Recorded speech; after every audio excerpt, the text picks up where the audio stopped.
Hi guys, Lee Smith here, Lee Smith Drum Tips. Right then, we're going to discuss this today. Your drum throne or your drum stool, whichever you want to call it.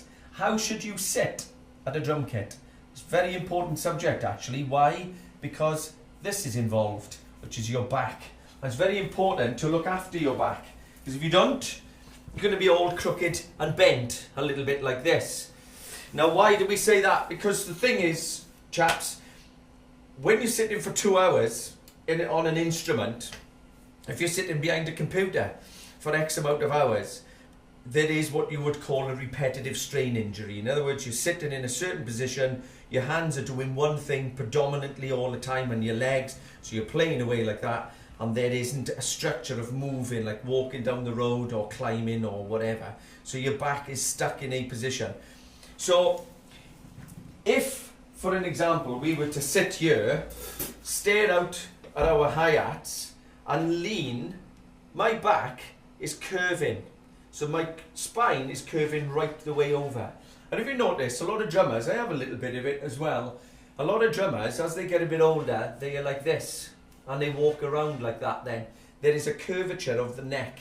And a lot of that is because, again, we get into the groove of wanting to play and we are down. We are curving down into the kit. So we're going to discuss that, how to look after our back. So how should you sit at a drum stool? Well, first of all, there's no rule. You can sit how you like, guys. You can sit really low. You can sit super high. It's up to you. But if I was, say, to drive a car, I can position my seat any way I want. I can position it like this, for an example. Or I can position it way the other way. But it doesn't make it right, does it? So what you want to do when you're driving your car is to position yourself in such a way that you're nice and upright, and it makes you more alert and it makes you more focused on the road, for example. So if we would ideally sit at a car properly, if we were, say, a taxi driver, a bus driver, a police officer, that an ambulance driver, or anybody, lorries, anyone that spends hours and hours in their vehicle, surely they would want to sit the most comfortable, best way, and maybe even be taught that, look, it's better to sit like this or like that to help the back over a long journey. And when you're sitting, obviously, the weight of your body is down on here as well. Now, interestingly, if you look at the pictures that I'm about to show you, look at the curvature of the spine, and look at the weight on the head compared from here to there.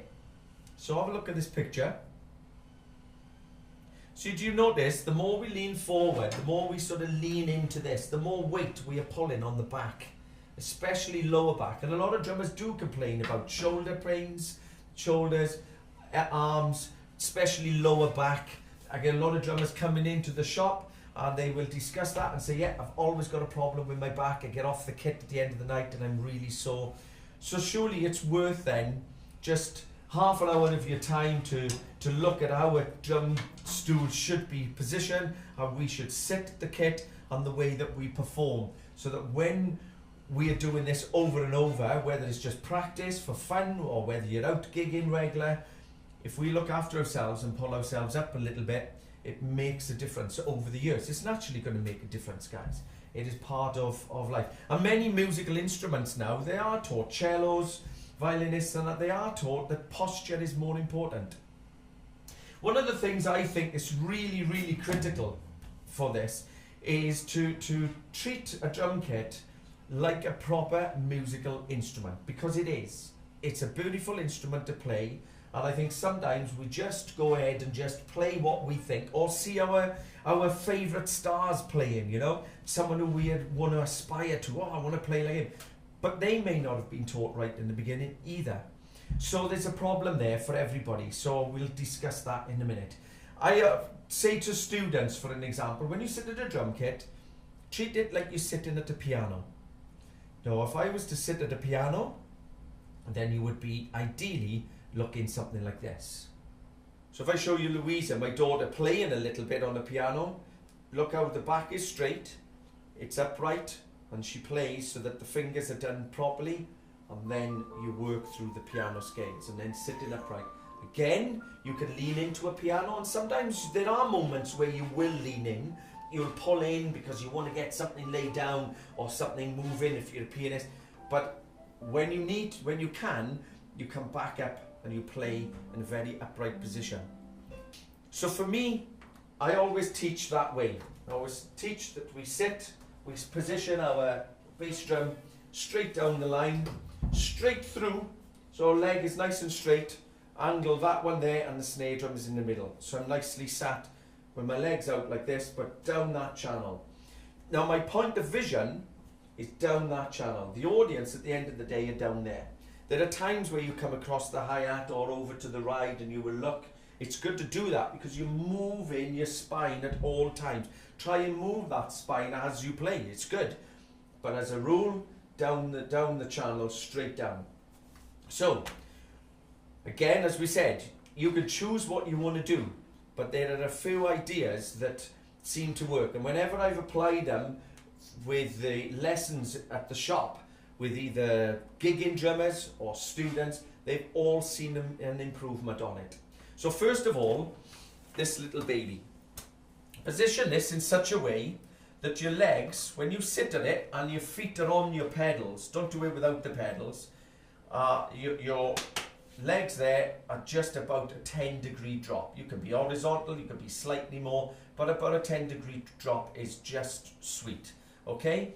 But before I show you that by sitting back down, position this in such a way that you're sitting at the front end of the seat, not in the center of the seat, because you want your legs to be free. So if your buttocks are here, your cheeks or your buttocks are there, and there's your hip joint, you want that as opposed to that whenever possible. Okay? So I've set that up in such a way that I can sit for my bass drum, I can bring this back, and if you notice I sit towards the front of the seat. And you notice, like, you get the fidget, so I'm not comfortable. If you've always sat very far back and you want to come further forward, just go a tiny bit at a time so that you slowly show yourself that you're better off there. So legs straight down the channel and then upright. Slight slope forward. Now, I could sit with my legs really sloping forward like that. But the problem is then you're leaning into the kit by accident, by default if you like. So you will curve your spine because you're trying to straighten yourself out because you're leaning so much into the kit. And if you go the other way where your legs are up in the air, again that's fine, but there's a lot of strain on the upper leg here, on the top of the thigh, when there's no need. Because you want to maximize the energy into what you're playing. Your body has a certain amount of energy to give out, so why strain it extra for the sake of straining? So why go for a nice jog in the morning and enjoy yourself just to put sandbags around your ankles? Are you training to do a specific thing? Well, maybe, but there's no need. There's no need when you're just playing and you want to play to entertain people to be carrying a burden of having your legs up here and then at the end of the night they're on fire. So relax with it. Bring your legs back and then have the jitters where you're completely free. And you can play there, you can play there, and your leg is free totally. Okay? So then you want your back nice and upright. Almost, need to drop my stick then, almost like sticking a plank from there to there and bolt yourself to it and bring the head upright. Now I'm going to show you something of why I say that that's super important. Okay? If I play bending my spine over into the hi-hat, what will tend to happen, whether I play in French grip, German grip, traditional grip, doesn't matter, but what tends to happen when you lean in, notice what happens to the stick now. As I lean, you see, you tend to come down. I haven't done that, by the way. I've had drummers in doing some demos and I didn't wreck them. But anyway, so you're leaning down in and you tend then to always use the shank against the hi-hat. You very rarely use the tip, it's always the shank. So that kills a lot of dimension from the hi-hat anyway. You can't,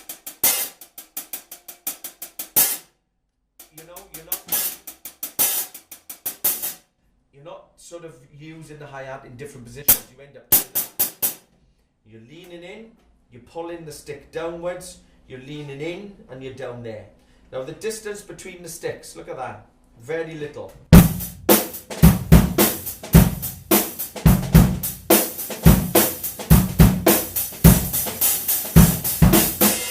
And it's congested, it's awkward, it's difficult, but that's what we do.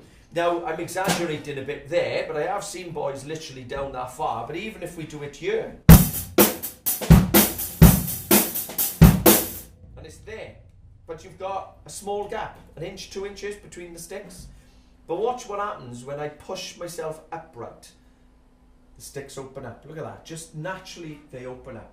Now then, if we hold the stick, and there's another video on how to hold the sticks, okay? If it's not out yet, it'll be out very, very soon, but hopefully it's on this channel. So, as you go there, if we just curve our hands over, palms facing down at the hi-hat, pointing across towards you, camera there, and I sit upright, I come up there, and now hold the tip. Then when I take this 20 past and 22 on the snare drum, bring that across, now all of a sudden, I got 4 or 5 inch gap between the sticks. Now if I want to play more snare work on my weaker hand, I'm right-handed, so it'll be on my left. If I want to do that, by pushing them open, and just getting myself comfortable, sitting nice and upright,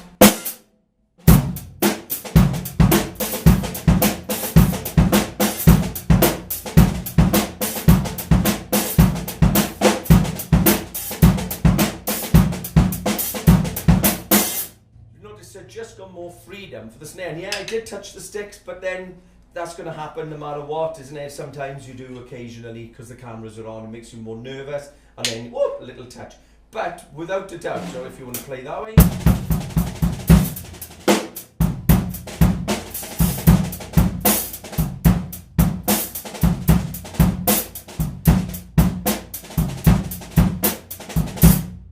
Notice even there again, because I'm sitting in front of the camera, you tend to start looking at the hi-hat, so you have to tell yourself, and I do it all the time, get your head up, boy, what are you doing, you bird?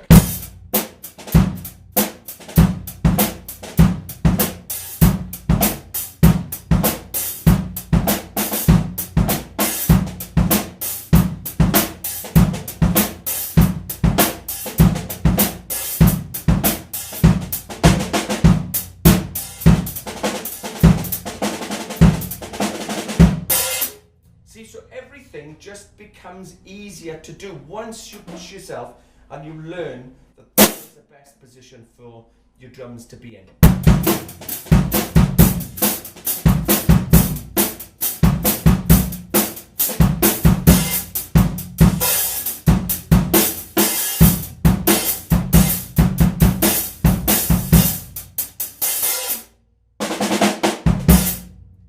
See guys, so I really do encourage you, push yourself like mad to look down the channel, look at your audience, face on, think of your neck constantly, push your head back, bring it upright, make yourself work. Think of a plank down your back and say, this is where I gotta be, that is it.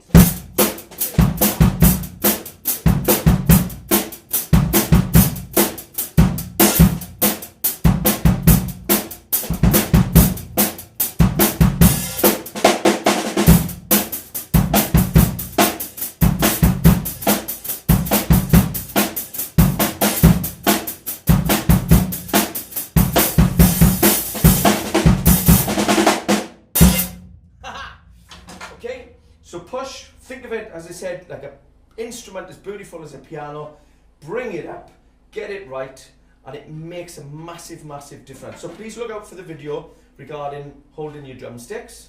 I didn't smash them to bits. I used to do a lot of rim shot, mind, so I used to do that, but I do a little less. I'll probably put a video out just to show you how to make sticks last longer as well, okay, and still get the same sounds.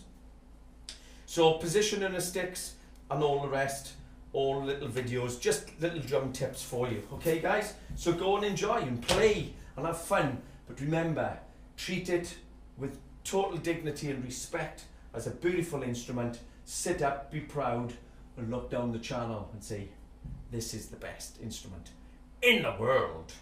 Take care guys, see you soon. Guys, Lee Smith's drum tips on YouTube. No. Hi guys. But if you want to... come on. Hi guys, Lee.